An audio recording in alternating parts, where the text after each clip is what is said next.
Welcome to the From Code to C-Suite podcast. I just swiped my credit card over there, and that's when I decided enough is enough. When you're working as a junior programmer, start working like a senior one. Work like you are in a next role and aim for the highest one. In fact, in my own startup also, I chose to be a CTO. I founded that. I hired a CEO from outside. Nice. So I always wanted to be a CTO. If you have to fail, better fail fast. If you have to fail, just do it. Fail fast. Doesn't matter. You will learn out of it. You need to aim for the next role always and have singularity of focus. This is a journey built on resilience, discipline, and hard decisions. From failed startups and personal debt to leading as a CTO, Shobit proves that perseverance, focus, and execution can reshape an entire career. Let's get into the conversation. But then you need to decide for yourself whether your aim is for red Ferraris and yellow Lamborghinis, or you're fine with BMWs as well, right? Aim for the top. Shobit, good morning and welcome to the podcast. How are you? Very good. Thanks for having me here. Very welcome. Thank you so much for coming down. I know you're a super busy man, so I really appreciate your time. Just in case anybody doesn't know exactly who you are, what you're doing, and what you're working on, could you please give us a bit of a brief introduction of that?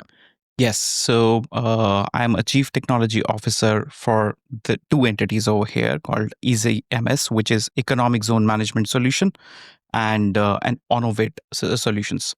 Onovate is what I'm building. It's my baby from scratch, which is more into technology solutions for the government.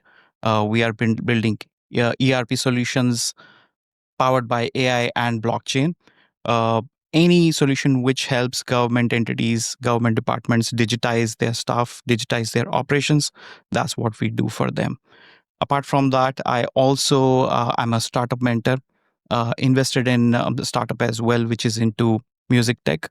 So this guy I met like long back, so he's been a tremendous founder, so I invested in him, and I'm a mentor as well over there. Nice, good stuff. So let's break those down a little bit then. So if we start with Onovate originally, just so we've got this clear, is Onovate a holding company which has other businesses inside of it, or? No. So Triliv is a holding company, and they have multiple entities.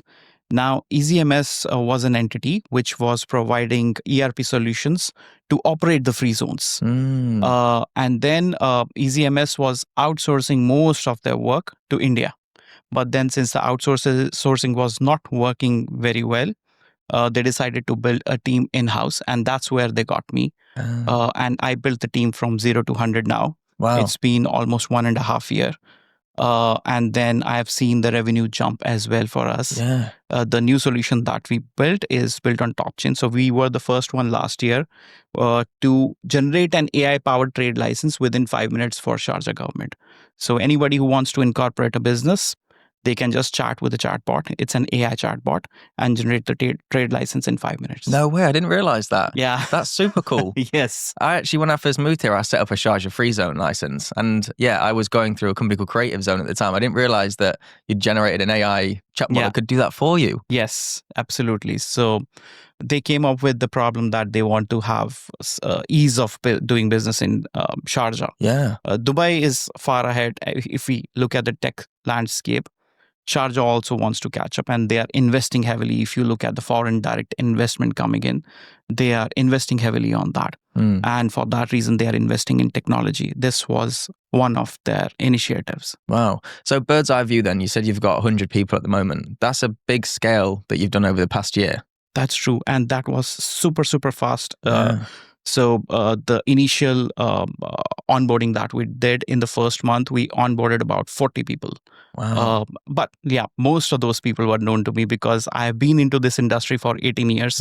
So the initial team, the core team that I built was majorly of those people who I knew for about like last 18 years.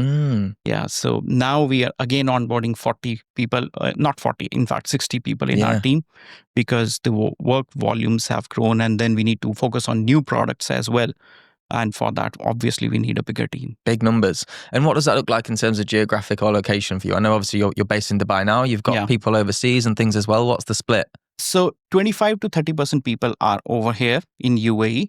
Rest of those are in India. It's completely remote. Mm-hmm. We do have an entity over there, but we prefer remote working because a lot of times, because the work volumes are more, we end up doing a lot of extended hours as well.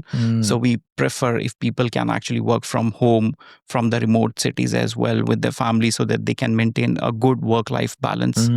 And that's the reason we decided. Earlier, what we did, we had an office in Noida. And then we realized, okay, now I think we should give remote to everybody over there so that they can be with their families and then focus on the work more, of course. Makes sense. So I'm interested in this, the AI bot, I guess, that you guys have used to generate the the free zone businesses. If, for example, I needed to set up a business, how would that work? How would I go about doing it, and what would be the process? Oh, so it's very simple. You just need to go to their URL, sign up over there, and then the chatbot will ask you some questions. You answer those questions. Pretty simple. It will take just 5 minutes. All you need to know is what activities you will be conducting in your business. If you're not sure, chatbot will help you select that activity. And then you also need to provide the 3 preferred names, because you may never know that the name is already taken by someone else, right? Yeah. So those names are required to be in compliance with the rules set up by the free zones. Yeah. And then that's it. You make the payment. It's done. Wow. And that's it. Literally, the company's formatted already. Yes, in just 5 minutes. Crazy. I honestly didn't realize that was the case. That's super, super quick. Yes. So they have not marketed it so well as of now. Yeah. They are planning to build phase 2 as well. And that's where we are. We will be their partners also. They have a bigger plan, of course. We are also in discussions with STD, Sharjah Digital Department, for the same. Nice. Awesome. And then tell me a little bit more about the music stuff. You said you also do a bit of investing and you've got a music side project. Is that right? Yes. So music was always a choice for me because one, my son is a very good singer. Oh, really? So yeah. So I actually, when I was working for a company called Accrete AI, which is a New York-based company, therein we built a software for the Atlantic Records, which was about leverage AI to scout the artists who can potentially go viral in future, so that these guys can actually get a good deal with the artist. Even before they get viral, they used to go and approach and sign those artists. Now, this founder was incubated by Antler, and then he got in touch with me because he was doing something on music. So I actually messaged him on LinkedIn. Just wanted to see what he's working on. And then that's where our conversations started. He wanted me to be his co-founder. And then we decided, okay, it may not be in the best interest for the company to be a co-founder over there. I would rather be an advisor. And then I was advising him for about an year. And then I saw how he built the system, how the traction is coming up. And then I decided, okay, let me invest, because the conversation went like this. I got in touch with him, said that there's an artist I want to invest on. I want your help on that. He said, why would you want to invest on an artist? Yeah. Just one single person. You invest in me because I am actually catering to thousands of artists. Yeah. So you invest in me, you are anyways making equity and you're anyways building value. Yeah. So let's do it. So I said, okay, fine. Looks like a good deal. Yeah. I will better invest in you. It's nice to have like a bit of a passion project on the side, isn't it? That you're genuinely super interested in. I think it's really cool.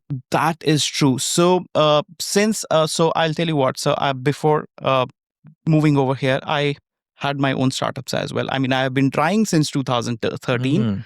I was working for eClerks at that time. Since then, I've tried like multiple startups, once full-time as well, other than that part-time. Okay. So every time you look at the problem, you try to find a solution. So let's say, for example, I give you a very simple example. Yeah. Right now, we are trying to hiring 60 people, right? Yeah. And then I realized my talent acquisition team was stuck up with like 6,000 applications. How do they scan those applications? How do they reach out to those people? So I tried finding some solution online. There were solutions in bits and pieces. So I said, okay, let's build a solution wherein not only it will fetch the CVs, scan, score it for you, it will also schedule a call with the candidate, Yeah. screens the candidate online using AI, and checks whatever has been mentioned in the CV is is actually true or not. Yeah. And if it is true, just shortlist those 10 candidates. And then let's say if I'm a hiring agency, I will have a template set up in my system. All those CVs will be rewritten in my template and automatically go to my client. Wow, that's amazing. Yeah, I mean, it's the full automation using AI agents. I might never have to hire any staff myself again then if we can use that. Sounds really good. So you don't have to actually to scale up.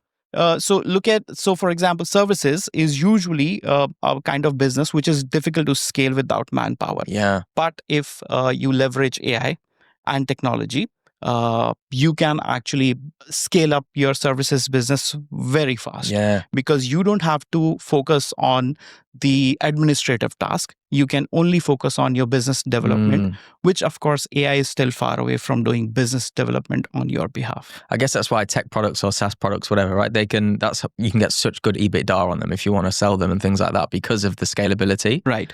Makes a big difference. So just to recap on that, so this is something that you've previously done in your startup history, right? Tell us a bit more about the startups that you've done and exactly what the startups did. Okay, the first one when I started up, I was naive. I mean, I didn't know anything about the startups. I didn't know how the capital is raised. It was only about starting up something on my own. So I realized that there were a lot of engineers who had a computer science degree, but they stuck up in different profiles and they wanted to transition their career. I thought maybe if I can actually, because they don't have industry expertise, I have industry expertise. If I get them trained on the stuff, I can actually help them transition their career. And that's when I started my training institute. Nice. But the mistake that I did was I was trying to do everything on my own. And I didn't even know that when you formally incorporate an organization or a company, you need to have a corporate bank account as well. I was taking cash, depositing in my savings account. Yeah, wow. The tax man can't be too happy with that either, right? Yes. So then I ran that for about 2 years, and in between I had to travel a lot. So I traveled to about 9 countries at that point of time in 2 years.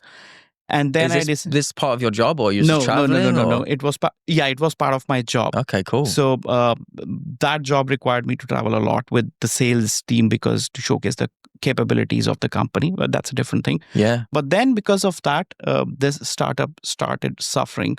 I hired few trainers as well. But then I didn't have idea how to execute it appropriately, scale it up. And then I decided, okay, this actually is not working out. I want to make something big, and this is something which I cannot make very big. This was the time when EdTech was not there at all. Right. And that's because it wasn't scalable, right? Yes. But then I conducted few webinars. I had a plan of recording the videos as well. But then somehow I felt that, okay, now this is not something which I want to do. Let me just stop it over here. So I shut it down and focused on something else after that. Yeah. Okay. That was the first one. Yeah. Now that corporate entity was never canceled. We didn't do anything about it. It was dormant. And then after a few years, I decided to sell stuff on Amazon because I wanted to do something. I left my full-time job because that is always a safety net for you, right? Yeah. So I thought maybe I'm not able to give 100% because there's a safety net. Let me get rid of all the liabilities first. I'll get rid of job. Okay. I'll sell off my car. Wow. I'll move with my parents. Yeah. And then I'll focus on the business. That's when I had no idea what to do. How old was you at this point, by the way? How old was you at this point? It was in 2015. So I was about 32, 33. Okay, maybe. nice. Yeah. So I thought, okay, nothing is working out. I don't have any idea. Let me start getting into e-commerce business. Let me start selling some stuff online. And then that's when I was introduced to marketplace by one of the person in my networks. So I started selling. The numbers started rolling. And it was fun, actually. So it started off quite successful, the business then? Not very successfully, but yes, it was a decent number for me. And then that's where I found a problem. Like, okay, marketplace is one of the channels. My website is a channel as well. The problem with marketplace is you are too dependent on marketplace, and one rule change, one mistake, one wrong feedback can actually crash your whole business. So you cannot. So be true, dependent. isn't it? And marketplaces, are we talking about Amazon or something like that? Amazon. You're so right. If somebody puts a bad review, it really Yes. highlights it, even if there's so many good Yes. ones, right? And that Yes. person could just be jealous or Yes. So wrong or if whatever. you're doing, let's say, sales of 100,000 in a day, let's assume your sales will drop to 10,000 next day. Crazy. One bad review. Yeah. So because they don't show your products then after that, because you have a bad review over there. And then there are return costs and everything. So I thought, okay, this is one channel. Website I have, but I don't have knowledge about how I can reach people. Even if I have, right, I don't have funds, capital to actually burn and acquire the customer and then look at the customer lifetime value. By the way, I wasn't aware of what is customer lifetime value, contribution margin, one, all those things, right? No idea. Yeah. Just doing it. Yeah. So it was a huge learning for me. Every startup I did was a learning for me. And then I decided, why not I have a mobile app wherein I will find affiliates, guys who are in colleges. They do a lot of transactions within their friends. And a lot of people actually reached out to me. I want to sell your stuff to my friend. Can I do that for a commission? What sort of stuff was he selling then? What was it? These were apparels, t-shirts, Nice. hooded t-shirts, and then mobile phone cases, coffee mugs, dice, all that stuff, which can be printed on demand. It was completely print on demand. And then what I did was I created a mobile app. I said, okay, let me onboard all my affiliates over here. My catalog will be here. They'll be able to share. So it worked. And then we decided, if it is working for me, it can work for all the e-commerce seller. Yeah. Let's make it big. So, and that's where the scalability could come in, right? Yes, that's what scalability means. Now, second mistake. I'll tell you what was the second mistake I did. Instead of taking that MVP to the potential customers, I tried building a huge stuff behind it, integrating logistics and everything. And this was full-time when I was not in job. I burned a lot of money on that with two other partners who were into sales for 1 year almost. After burning a lot of money, we decided, okay, let's raise the capital. By the time I had the knowledge how to raise the capital, what is required to be done, what are the compliances, the same company which I incorporated in 2012, same name we used. So we got to know, okay, now we need to abide by all the compliances. We completed those formalities and everything. And then we started meeting investors, giving the pitch, and tried to raise money. That was a time in India wherein there's a marketplace called Snapdeal. Okay. They had a tough time and investors burned their fingers literally at that What time. was that equivalent? Is that equivalent to an Indian Amazon then, is it basically? Yes, Indian Amazon, exactly. Okay. Equivalent to Amazon. So there were 3 marketplaces in India. Amazon, Flipkart, and Snapdeal. Snapdeal was very big. Wow. A huge, giant, almost a unicorn. It was too big to fail. And it crashed. Wow. It crashed overnight. Why is that? Not sure what happened actually. Investors lost their confidence in them. Something happened. I didn't follow the news at that time because I was too busy with my startup. And then we realized, okay, unless and until you have a traction on your app, no investor is going to invest in you. And the solution is too complicated to invest in because what we are saying, it's not a B2C application. Now sellers can come, they can build their network of affiliates and distributors. Even your MSMEs from remote places can list their products, and through the network of distributors, they can actually sell. Yeah. It was so after burning a lot of money, we were left with nothing to invest on the traction at all. See, when you're building a platform which requires network, right? Network of people, you need to burn money. You cannot actually say that I will bootstrap. No way. Because if the number of people using that application is small, right? The value will not unlock. Value unlocks only after there are a certain number of people. Yeah. Right? So to make sure that the initial people stick with you, you need to incentivize them. Yeah, makes and sense. that's where you burn your cash, and that's where you build the value of the startup, right? And unlock the value for your users as well.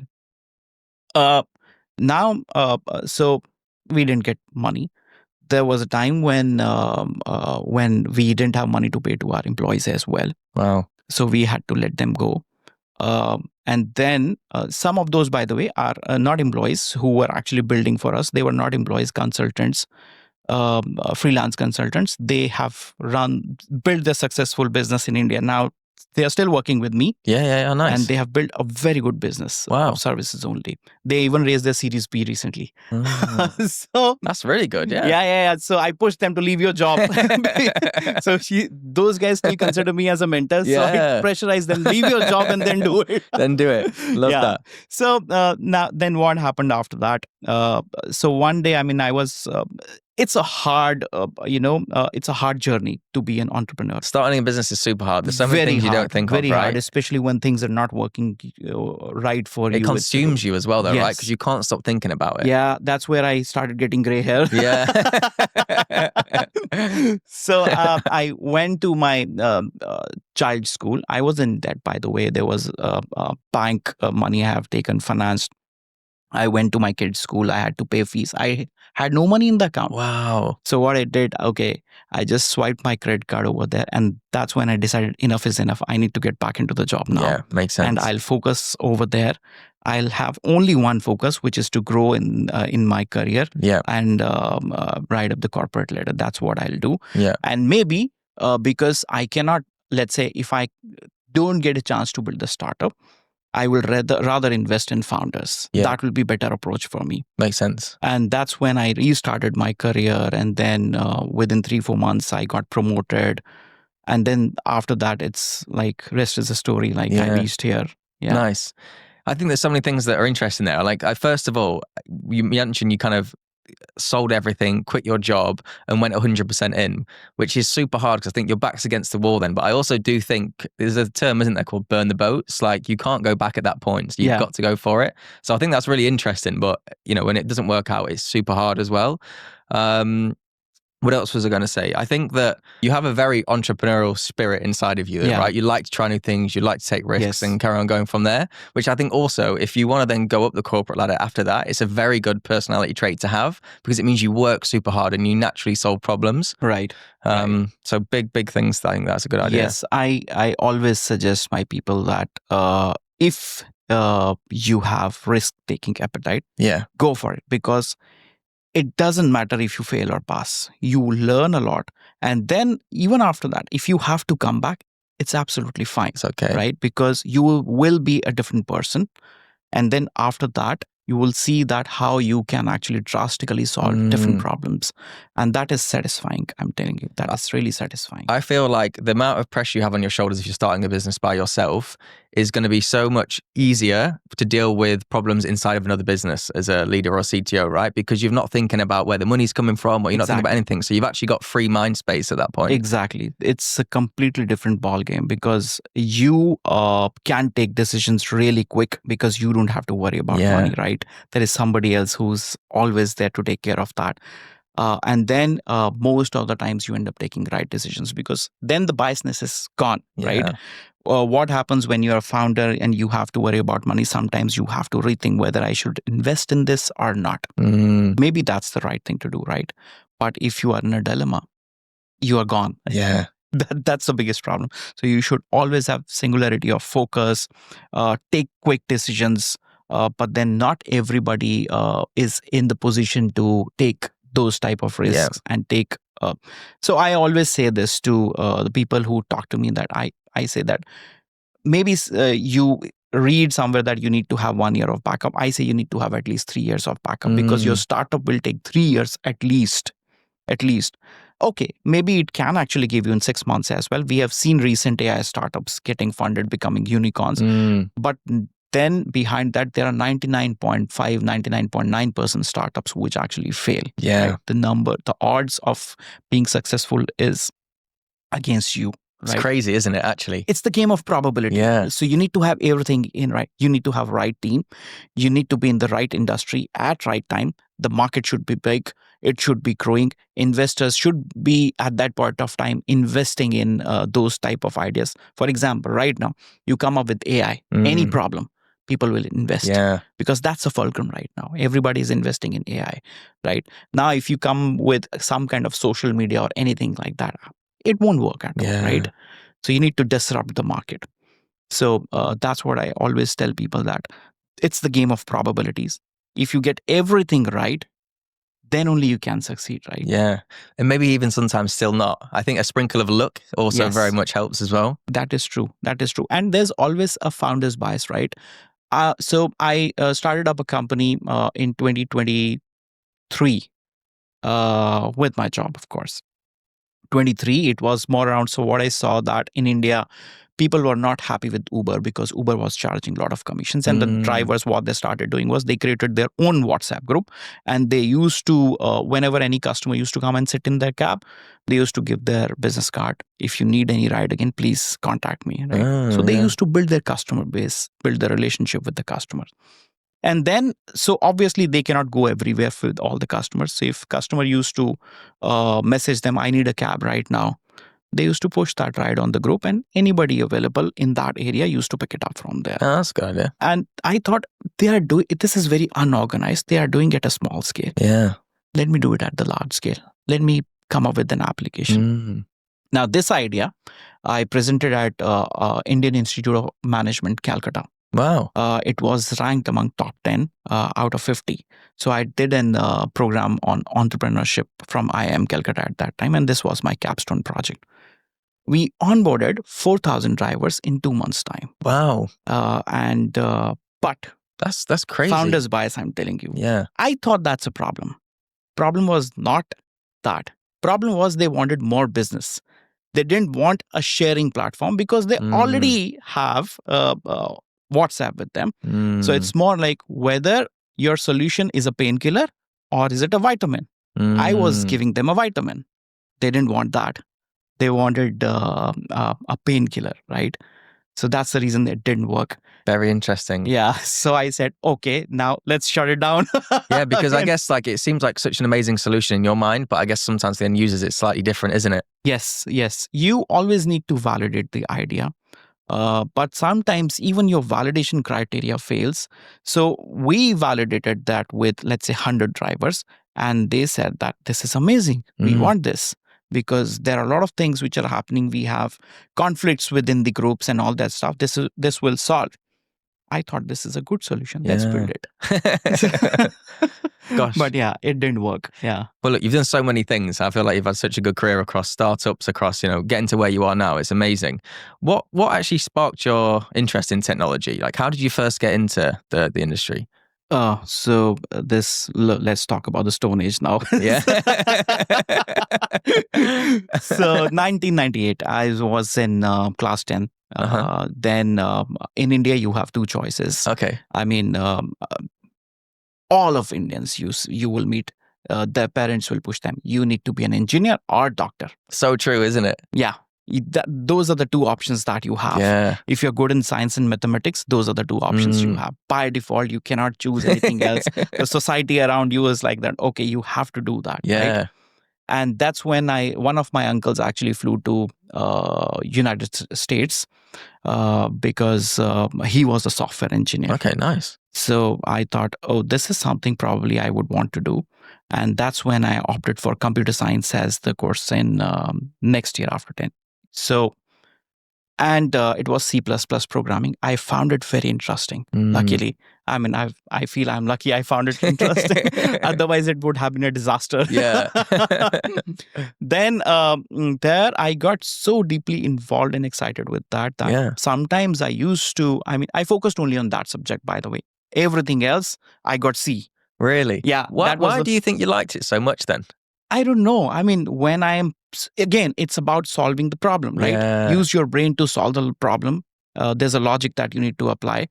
And that is what is exciting for me. And then I used to code literally for 6-8 hours. And for a maybe 14, 15 years old boy, that's actually too much. Really? That young? Yeah. Wow. So I used to code like for 5-6 hours. And then the institute because we didn't have personal computers at home, I used to go to an institute for that.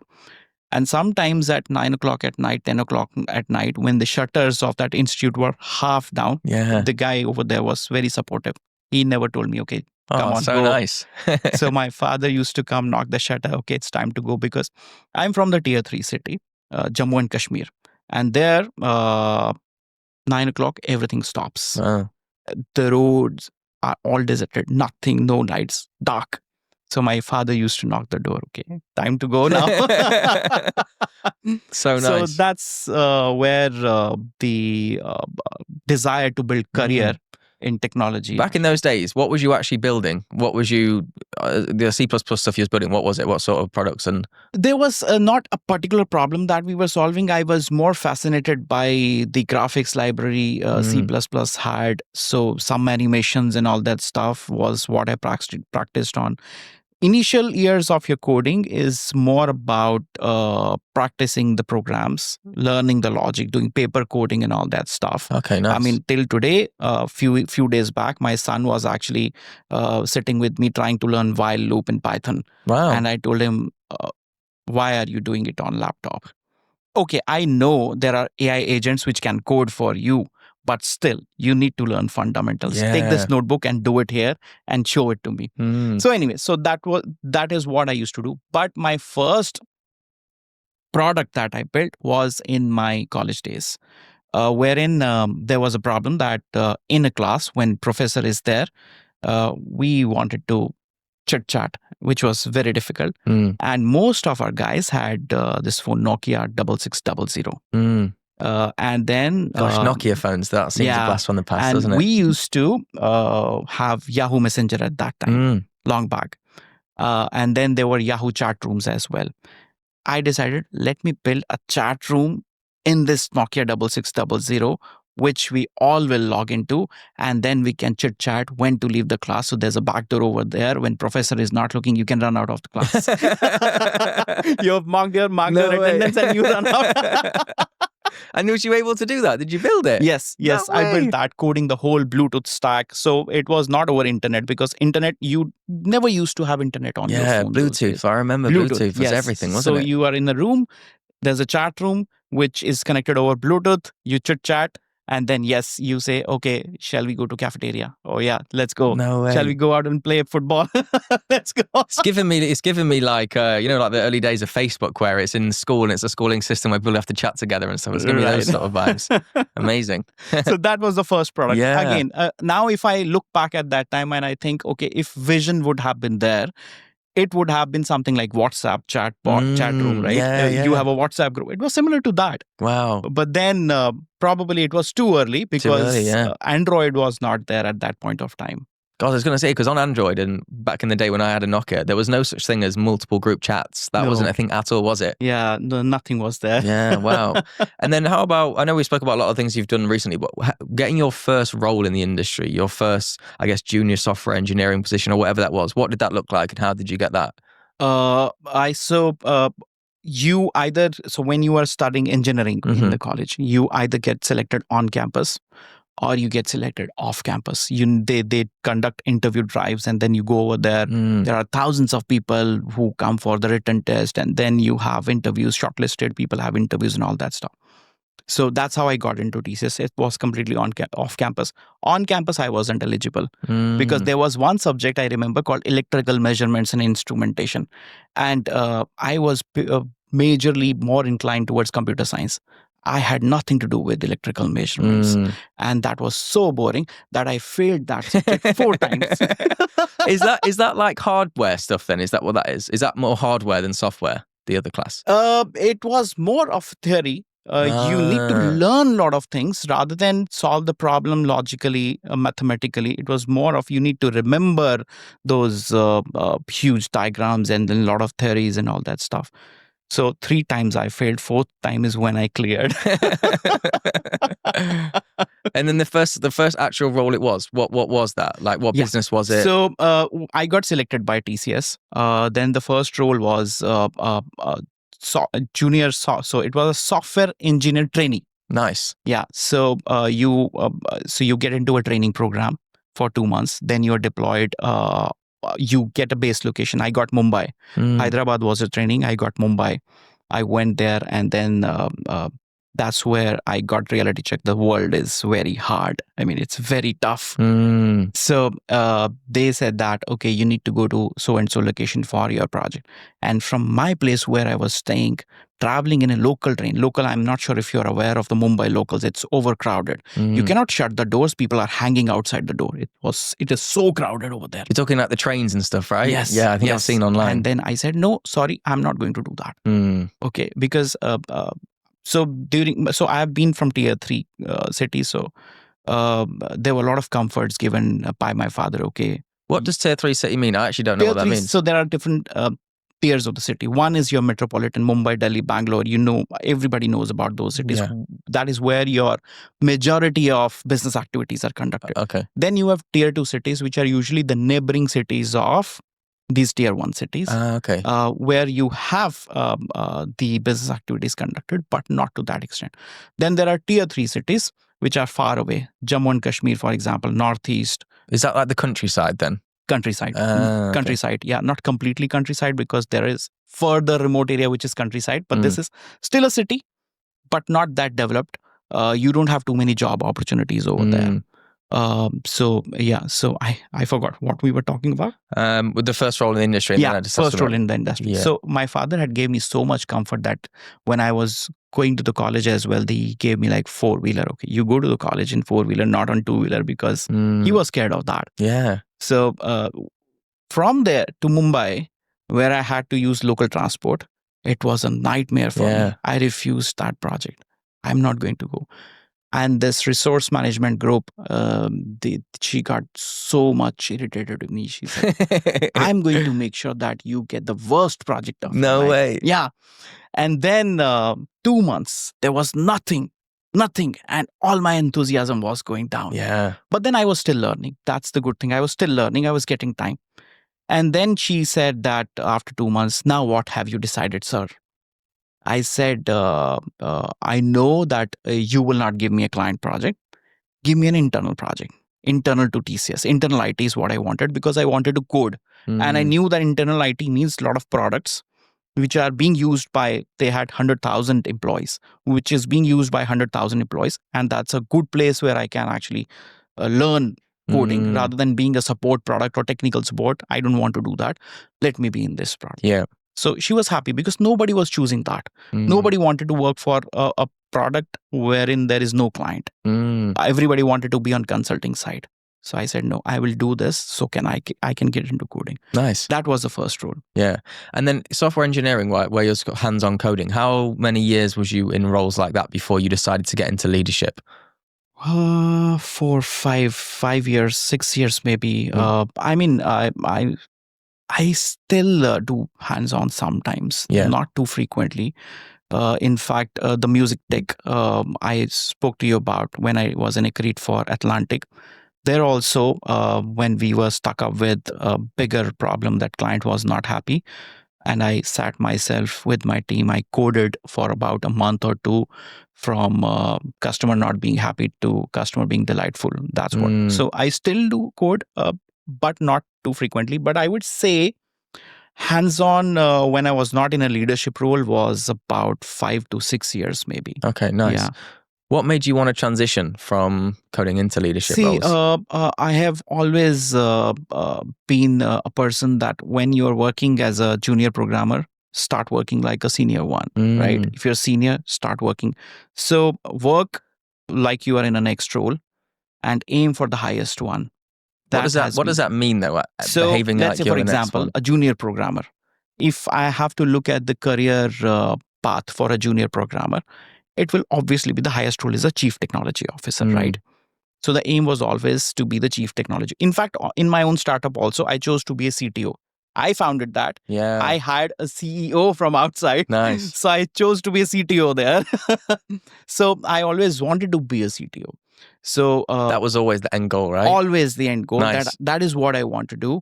And then, so basically, work for the next role, basically. So junior programmer, so I'm CTO, right? I'm working for the CEO role. So so it's not just a technology. That's the reason when we interact, I'm looking into HR, I'm looking into finance and sales as well, business development as well. So for anybody, always, you have a clear end goal in your mind Yeah. that this is what I want to achieve. And then create the milestones. Now, the moment you achieve the milestone, start looking at the next one, Nice. right? So I achieved CTO. Next is CEO. That's Mm. what I need to work like. But that also means that you cannot overstep somebody, right? That's very critical. So think about a situation where you are tech lead and you have an engineering manager and you start working like an engineering manager and he gets pissed off, right? Mm. So there has to be a fine line over there. You need to make sure that you make his life easier. Yeah. And gain experience as well at the same time, so that when there's a time to get promoted, you are always there because you have worked like an engineering manager, right? It's clever. And so that's where people start looking at you. Yes, this is the right guy. So when I restarted my career after my startups, the first role I took was of a developer, because I wasn't coding much in my own startup. So I said, no, I need to start coding again. So I took up a developer role, and in 3 months, they said, no, we want you to be an engineering manager rather than a developer, because 3 months as well. That's quick. And it was like within the same company, 40% increment within 3 months. Really? Wow. God, I bet your peers must have been like, this guy, what's going on? Crazy. It's good. Yeah. How would you recommend someone levels up as quick as they can through the ranks? Like that, there must be some external sources, or you've got to be learning outside the job to make that happen, surely. Yes. So I would say there are certain things that you need to follow. You need to upskill yourself always. So I met somebody long back, 2011. So I met this guy in Amsterdam. This guy was doing very well in his career. I mean, he was into mergers and acquisitions. Nice. And he was, at that time, he was traveling to States for his session in Harvard. So he was delivering sessions to the students over there. I asked him, what is it that you did differently? He said, if you want to be successful in your career, make sure you have at least one certification every 6 months. Okay, that I still remember. I didn't do too many certifications, but I made sure that I learned something new every 6 months. Yeah, nice. So you need to upskill, because if you're not aware of what is happening around you, and when you're working in the company, right, and then there's a problem to be solved, you don't have those. You are not aware of new technology, new tools. You will try to solve it in a traditional way. Everybody else will do that. But if you know something new, that is where you outshine. Yeah, so right? true. So you will come up with a better solution. So to come up with the better solution, to outshine, so in your team, you need to gain extra knowledge. You need to have sales skills as well. You need to work on your soft skills. Sales is not about selling the products to clients. It's not about selling services. When you're working in your office, you're selling your work to your supervisor. You're selling your work to your manager, right? When you're sitting in an interview, you are selling yourself, right? And so you need to have sales skills for sure. How do you build that? Start asking open-ended questions. So let's say, for example, if I ask you, what is your name? You'll say Liam. Yeah. That's it. Close. End of the conversation. End of the conversation. You need to ask open-ended questions. Third, you need to build network. That's the mistake I did. I never, ever focused on building the network at all because I was always deep into tech. I never did that. If I would have probably built that network, I would have achieved what I achieved 4 years back only, maybe. So build your network. Then skills, both tech and soft skills. Then mentor, find a mentor. So I'll give you a story of a mentoring. I never had a mentor, but then I always missed a mentor. Maybe I didn't find any. I had a role model though. It's hard to find mentors, actually. It really is. It's hard. So I'll give you a story. When I was selling on Amazon, there was one customer who bought something from me. And somehow he found my number. He called me up that, I want to do what you're doing. I said, I don't know you. He said, it doesn't matter. I denied. then he kept on sending messaging me on WhatsApp. He was a 17 years old boy. Oh, wow. Yeah. He kept sending messages to me. And I agreed, okay, all right, I'll help you out setting up the business. So the point was he lost his father. He wanted to do something. He had a family business, but he said, no, I cannot take any money out of my family business. Now, this guy started working with me. In 5 months, his sales was 5x my sale. No way. Yeah. Wow. So he was selling around, at that time, 100,000 dirhams a month, right? That was 5x my sale. It was so good. And that's where the power of mentor comes in. So he wanted to do something. He used to get in touch with me and I used to help him with that. So not only in Amazon India, he went to Amazon US as well and expanded globally. That's amazing. Yeah. So that's the power of It's mentor. so true, isn't it? Because even when I look at my business and things like that, I didn't have a mentor for the first year and I didn't have anybody to bounce ideas off, ask questions or really show me the right direction, especially moving to Dubai. The second I got a mentor, the whole thing changed within 6 months. It's such a big difference and you scale so quick. I don't think I would ever do anything new again without a mentor. Right. It's not worth it because you're just treading water. It's not worth it because he helps you with his knowledge. He will make sure that you don't commit the mistakes he has committed, right? So whatever a mentor has achieved, let's say in 10 years, you can probably achieve in 10 months. Yeah. What I would say though, and I guess back to it's quite difficult to find a mentor, right? Yes. Because online now, there's so many people that sell themselves as gurus and mentors and they just charge these high price fees of, courses and things like that. How would you... And maybe they've not done it themselves actually, they're just selling a course online. How would you recommend someone to find a mentor if they want to try and, level up their career as quick as you possible? Need to verify if that person has done that himself or not. That's most important. If that person has not done it himself, there is no point.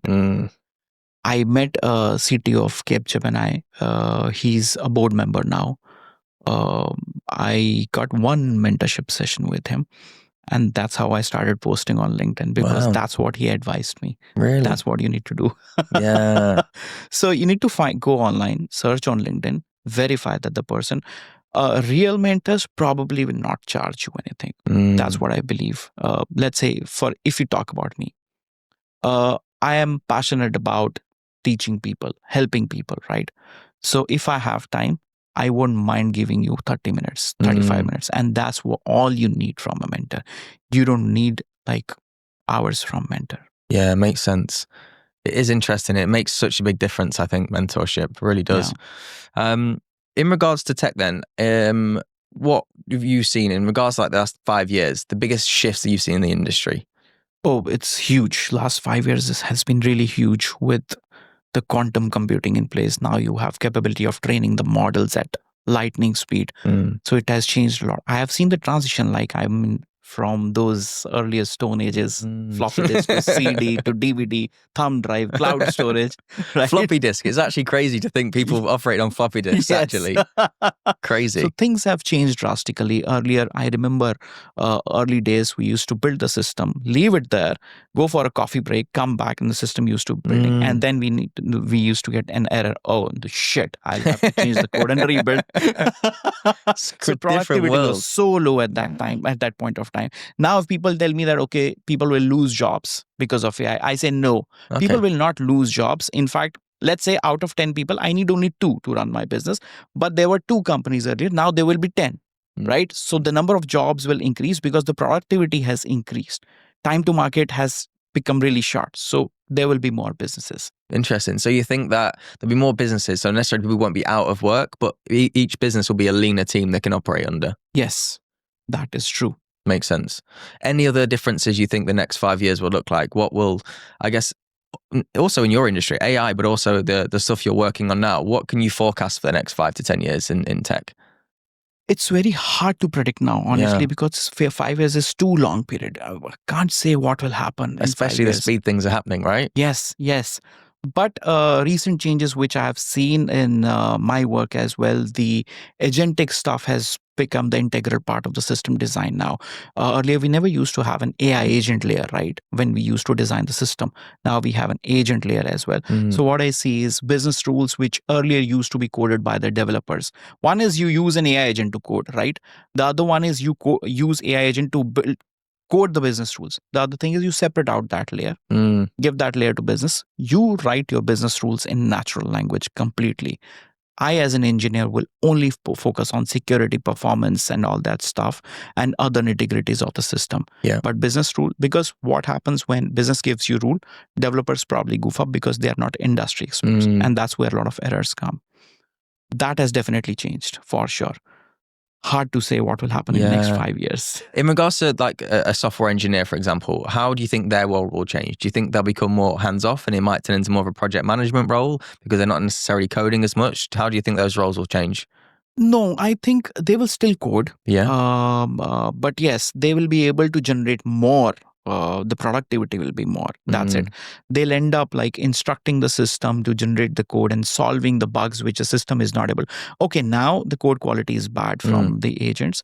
It will improve drastically. But still, if there are bugs, you will still have to look and instruct the system that this is what you need to do. Yeah. That will change for sure.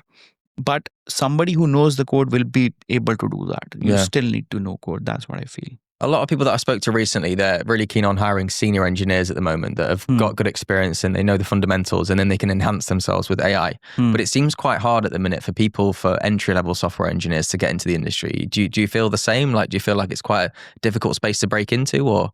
I don't think so. Yes, so it has become difficult because the number of engineers at junior level has increased drastically. AI is still maturing. Nobody is sure of where it is going. Companies are investing in AI, but then I've seen news wherein they are hiring back as well.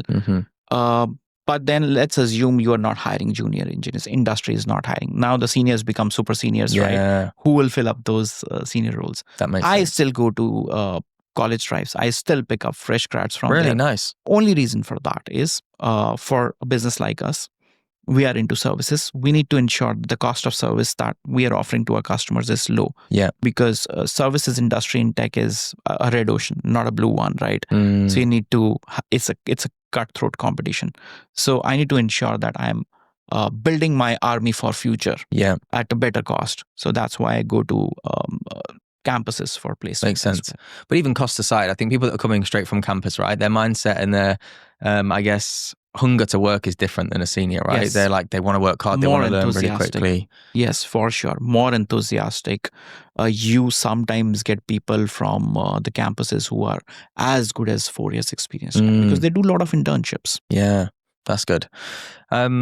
Okay, so last question before we have to finish off, because I know we've got too much time. What advice, and maybe there's a few different points here, what advice, firstly, would you give to people that, last advice really, of getting into a CTO position?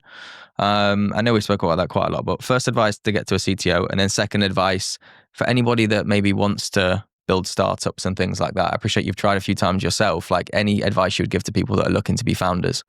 Again, for startup founders, I would say get a mentor, because mentor will be a best critic to be there. He will advise you. Get a co-founder from the industry. So let's say, for example, I'm building a product in recruitment industry. I'll probably approach you to be a co-founder, right? Makes because sense. you are from that industry. They've got the domain knowledge, right? Yes. Again, probability, right? I'm increasing my probability of success by having you on board, right? Yeah.